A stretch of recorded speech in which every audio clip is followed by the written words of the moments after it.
नमस्कार।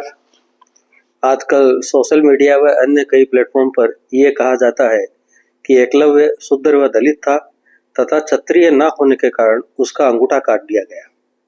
ये उसके साथ अन्याय हुआ था। एक बात यह भी कही जाती है कि गुरु द्रोण ने अर्जुन को सर्वश्रेष्ठ धनुर्धर बनाने हेतु एकलव्य का अंगूठा काटा। अर्जुन को स्वयं महादेव ने सर्वश्रेष्ठ धनुर्धर बनने का आशीर्वाद दिया था। अर्जुन ने कहा भी है कि पिनाकधारी शंकर के अतिरिक्त धनुर्विद्या में मेरे सामने कोई ठहर नहीं सकता। एकलव्य निषादराज हिरण्यधनु का पुत्र था तथा हिरण्यधनु मगधराज जरासंध का सेनापति था। अतः यह कहना कि एकलव्य शूद्र या दलित था, ये कहना नितांत असत्य है। वह एक राजकुमार था। एकलव्य एक शक्तिशाली योद्धा था। अतः जरासंध ने ही एकलव्य को गुरु द्रोण के पास दैवीय शक्तियां प्राप्त करने हेतु भेजा था। जब एकलव्य ने अपना परिचय दिया तो गुरु द्रोण समझ गए कि यह शत्रु राजा के सेनापति का पुत्र है। मगध व मथुरा में शत्रुता थी। मथुरा व हस्तिनापुर में आपसी संबंध थे। अतः मगध स्वाभाविक रूप से हस्तिनापुर का शत्रु था। अतः गुरु द्रोण ने एकलव्य को शिक्षा देने से मना किया। वैसे भी गुरु को शिष्य व शिष्य को गुरु चुनने का अधिकार सनातन में है। एकलव्य ने जंगल में छुपकर द्रोण द्वारा कौरवों की शिक्षा देखता रहा व अभ्यास करता रहा। एक बार जंगल में कौरवों के घूमते समय एक कुत्ते ने एकलव्य को देखा वह भौंकने लगा। इस पर एकलव्य ने कुत्ते के मुंह में 7 बाण मारे व उसका मुख बंद कर दिया। जब वह कुत्ता कौरवों के पास पहुंचा तो कुत्ते को कोई क्षति न देखकर बाणों की दिव्यता व सटीकता पर वे आश्चर्य में पड़ गए और गुरु द्रोण को बताया।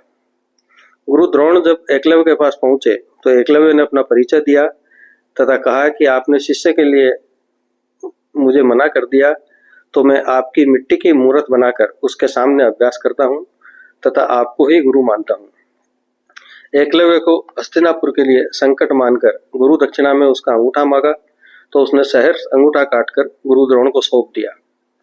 वैसे भी छल से प्राप्त किया गया ज्ञान काम नहीं आता है, ऐसा कर्ण के साथ भी हुआ था। अपने पिता की मृत्यु के बाद एकलव्य श्रृंगवेरपुर का राजा बना। वह जरासंध की ओर से मथुरा पर आक्रमण के समय उसकी वीरता को पहचान कर श्री कृष्ण ने उसका वध कर दिया। जैसा कि अंदेशा था, एकलव्य का पुत्र केतुमान महाभारत युद्ध में कौरवों की ओर से पांडवों से लड़ा था तथा उसका वध भीम द्वारा किया गया। अतः इन तथ्यों से स्पष्ट है कि एकलव्य ना शूद्र था ना ही दलित, बल्कि राजपुत्र था। वह बाद में स्वयं भी राजा बना। अतः उसके साथ अन्याय का प्रश्न ही नहीं उठता। यदि किसी पाकिस्तानी आतंकवादी को भारतीय न्यायालय सजा सुनाए तो क्या कोई भी भारतीय इस बात का विरोध करेगा? नहीं। यही बात एकलव्य पर भी लागू होती है।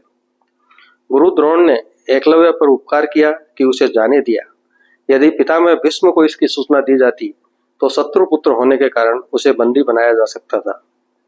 इन सब बातों में एकलव्य की वीरता को भुला दिया तथा महाभारत काल में पूरी पृथ्वी पर एकलव्य की गुरु भक्ति की प्रशंसा को भी दबा दिया गया। आपको हमारा चैनल अच्छा लगा हो तो इसे लाइक, शेयर व सब्सक्राइब करना न भूलें। अगली बार फिर किसी नए विषय के साथ, तब तक के लिए नमस्कार।